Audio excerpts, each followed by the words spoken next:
You are listening to WQED's Voice of the Arts podcast. I'm Emily Brunner, and today I have Manuel Roman-Lacayo here with me, and he is here to talk about the Latin American Cultural Center. They have a lot of stuff coming up, a lot of cool exhibitions, and so we're going to dive deep right in. So, Manuel, first of all, what is the Latin American Cultural Center for people who don't know?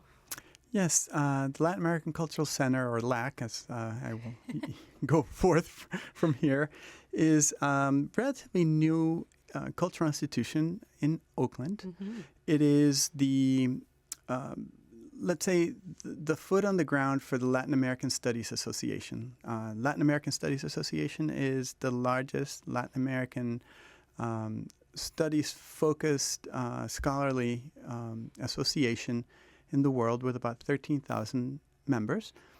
60% of them around are outside of the United States, but it was founded here in the United States in 1966 at the Library of Congress. And this is one of the projects that LACC, Latin American Studies Association, came up with as a potential way of furthering their mission in terms of outreach and having a place on the ground. LACC has been based in Pittsburgh since 1986, and it was for many years your traditional scholarly association where people would meet first every 18 months, but then yearly after that in a congress somewhere around Latin America or the hemisphere. Although we do have some plans, and we have some regional meetings that happen beyond the American hemisphere in Europe, in Africa, in Asia.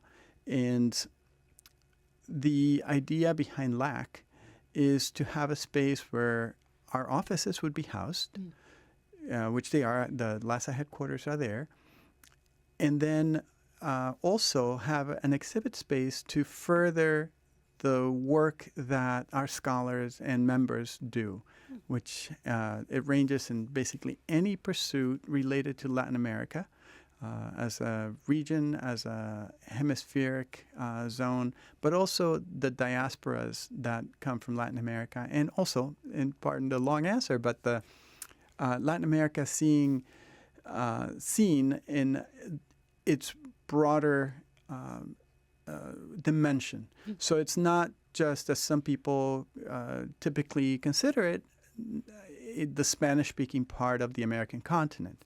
It actually does encompass the Portuguese-speaking part, the Francophone, even the Anglophone.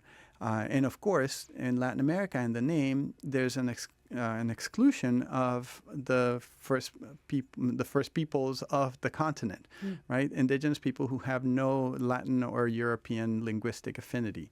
So we cover the whole continent, essentially, because of the focus on Latin America, but also the diasporas of Latin America. Oh, wow. Okay, so a very large area to cover. Yeah.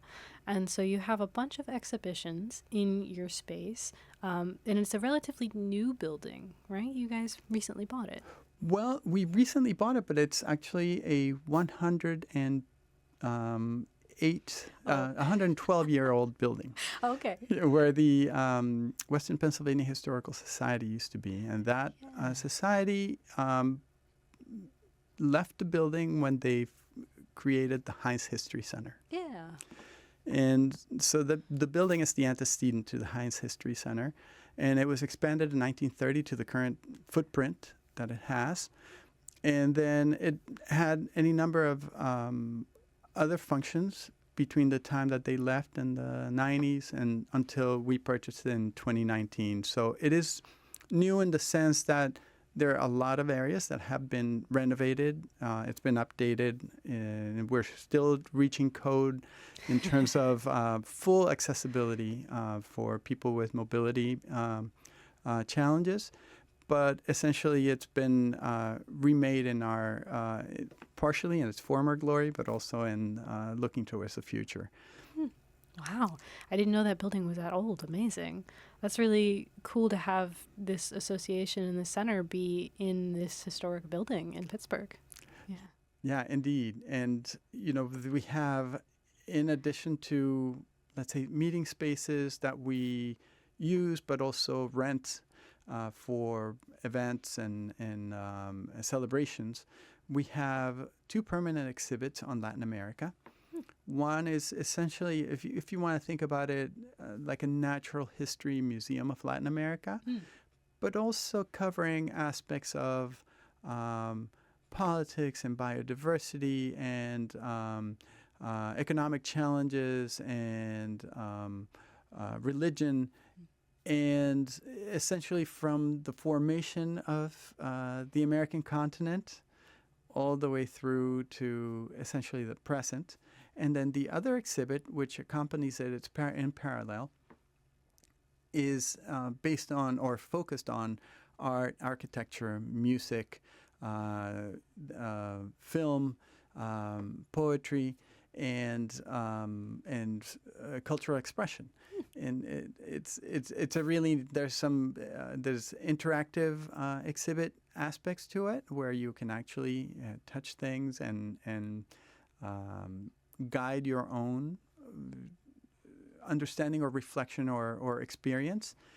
And then there are also your more traditional sort of behind the glass exhibits that are either loans from museums such as the Carnegie or from private collections. And every year we've been open as the LACC to the public since 2022. Oh, okay. That was the first gala. And we just celebrated our 3rd gala at the center. Yay. With an exhibit we call, indeed, a very successful and really truly joyful affair, with an exhibit called Haiti, Culture, Religion, and Revolution. And this is not, even though it's a very timely subject these days, this was not planned in the last month. It's actually something that's been going on for years. It's a collaboration that was developed with Haiti Friends, a locally based NGO that has been working in Haiti for decades. And we brought it together as a way of showing, exhibiting, and sharing with the broader audience the richness of art and expression in Haiti, and to bring about essentially the same focus that we do for all our exhibits and everything that has to do with Latin America, a wider perspective than what normally appears in the news. Because, we are just so taxed with time and reporting and so much of what goes on in the world. There's so much information that it's really hard to discern. And so very often news that get reported are because of some unusual or catastrophic or terrible circumstance. Every once in a while there are some good news.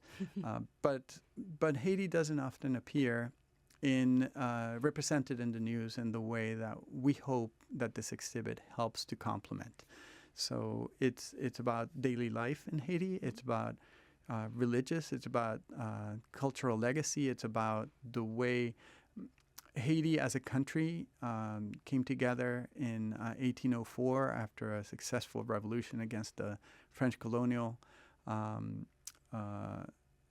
enterprise, and that it tries to trace this thread of both the good, the bad, the political interventions, but also the joy, the celebration, the way people live.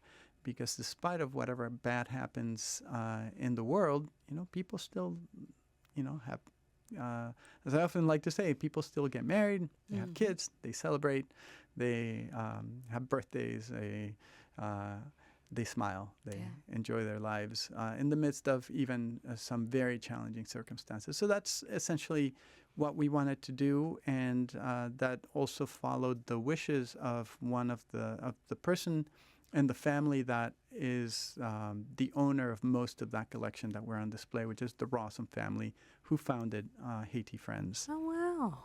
Wonderful. So it's kind of a little bit of history about Haiti and how it was put together, but also of like today, what do people do? How do they celebrate? And that kind of stuff. Yeah. Indeed. That's really wonderful. That sounds like an amazing exhibit. And you also have some exhibitions that are online that aren't exactly in the space. Can you tell me about those? Yes. Well, the three exhibitions that we have online are actually the two previous ones that we've had in the temporary exhibit space, and then the current one. The Haiti exhibit is available in 4 languages: Oh, wow. English, Spanish, French, and Creole. And it is to allow people who are not able to make it to Pittsburgh and to our wonderful building the ability to get an inkling and a sense of the experience that it would be to be in the space. And I mean, we are realistic in terms of how many people can actually make it here, but we also, because our association, LACC, is a worldwide association with members in every continent, we want to make it available to them as well, and to the people that they talk to and with whom they share their research and their findings about Latin America. So we want to use that as a resource and a tool, as well as an personal reflection and education resource for whoever might be interested in anything to do, if not Latin America, if not the actual disciplines that are pursued in academic settings, but at least a sense of understanding of Latin America that is not just what's in the books or what might show up in a movie or in a particular report. Yeah, and that's wonderful that you have it online so people can view it no matter where they are, or if they're interested in a particular thing or everything. Yeah, and you have field trips that come through. We do.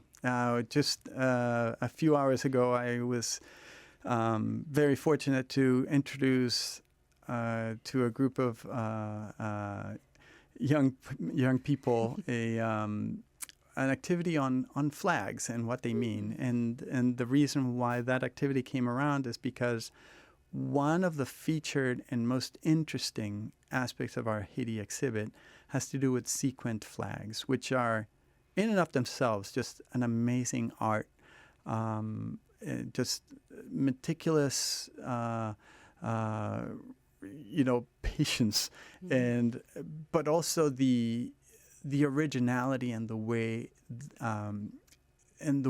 that you pursue the design to express a particular idea or connect to a concept, and in this case, very strongly linked to voodoo.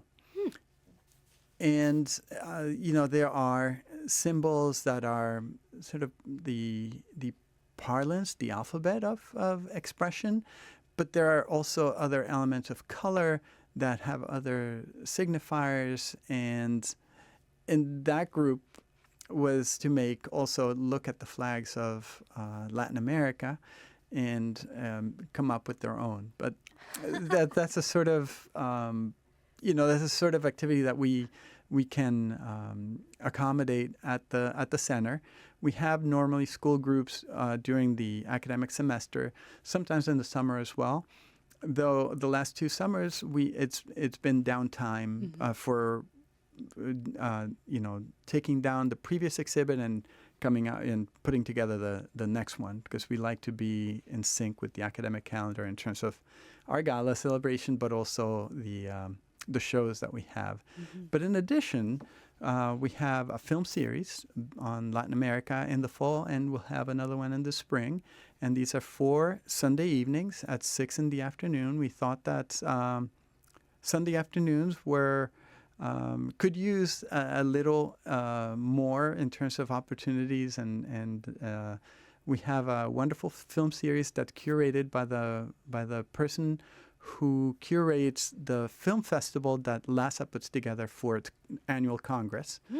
And so she picked 4 short documentary films to introduce a feature-length fiction piece, not necessarily connected in thematic or any other way other than maybe a broader theme that you can draw for yourself. But it's about exposing an audience to Latin American film that is not of the commercial, leaning necessarily, but that is important, is, and original, and might have interesting messages.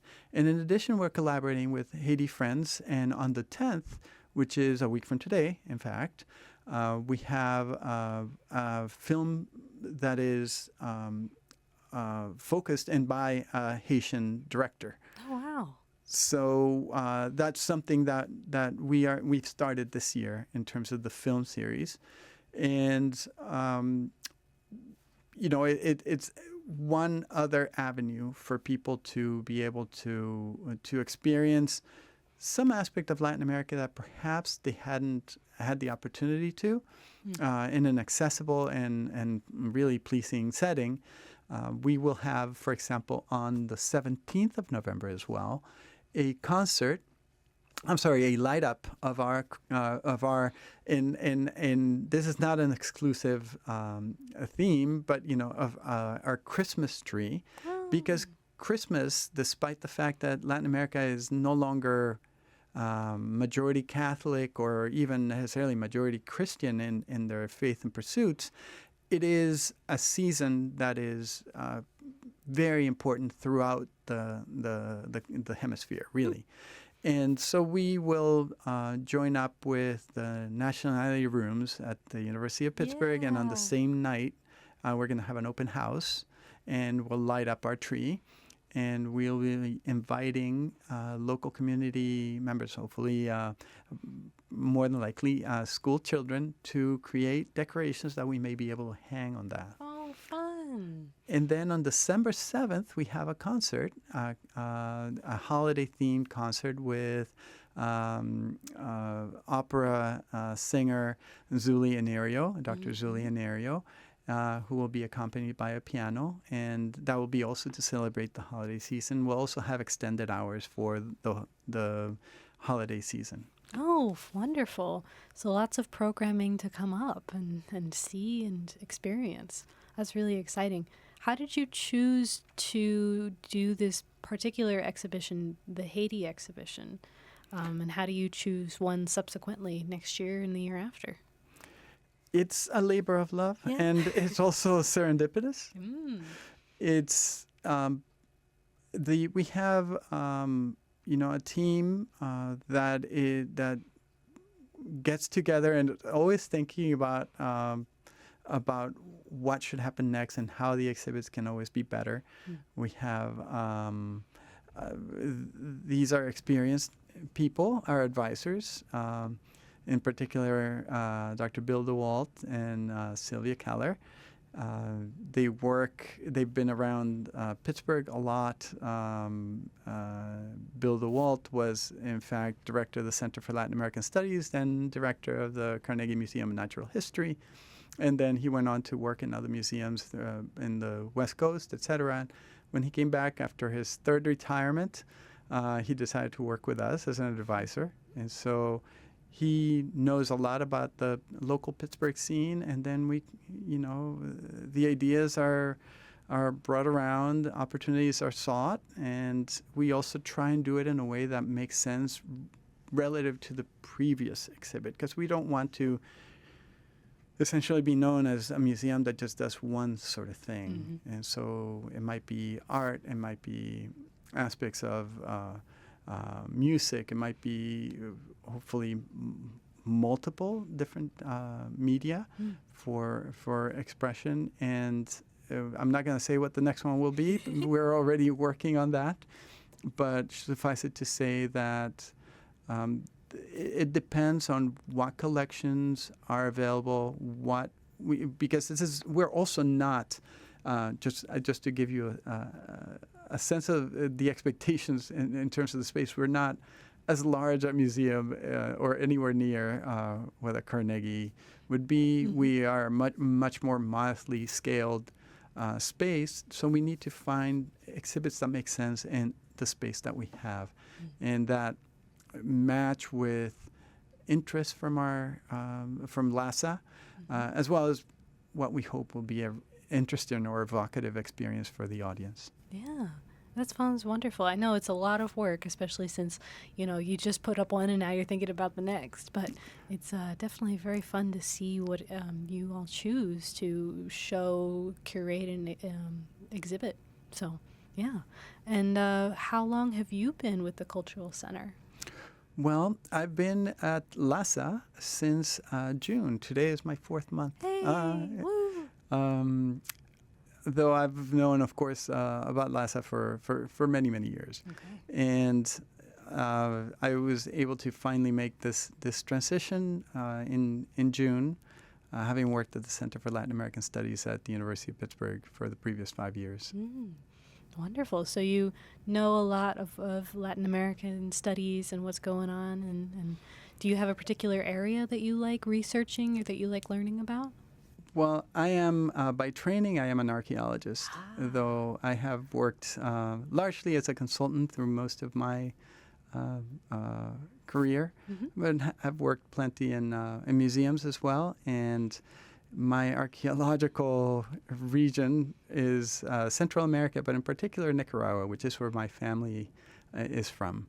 And it's a place that has been understudied in relative terms, especially when you compare to its neighbors. Yeah. So I thought to make a contribution to the discipline and to also bring about some interest in the area.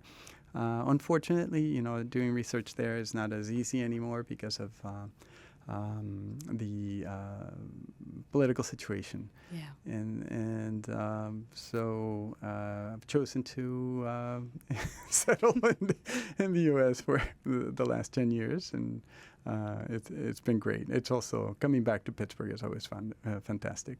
I love this town.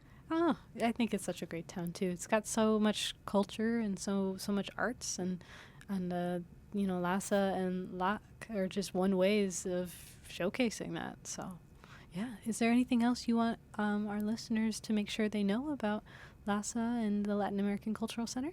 I just invite the audience and anybody whom they think should be interested to, and so let them know that you can find out a lot of information about LACC and the LACC and our events in our webpage. We have a very nicely designed webpage, and it should be readily accessible. It should not be one of these labyrinths to get to the information that you want. And you can actually buy tickets online. You can make reservations. The phone number is there. If you have any questions, we're always accessible and more than happy to entertain people's inquiries. And we really hope that this is, with the film series and all the other events, that this is the beginning of something that people will look at in terms of a place that matches and complements other cultural offerings around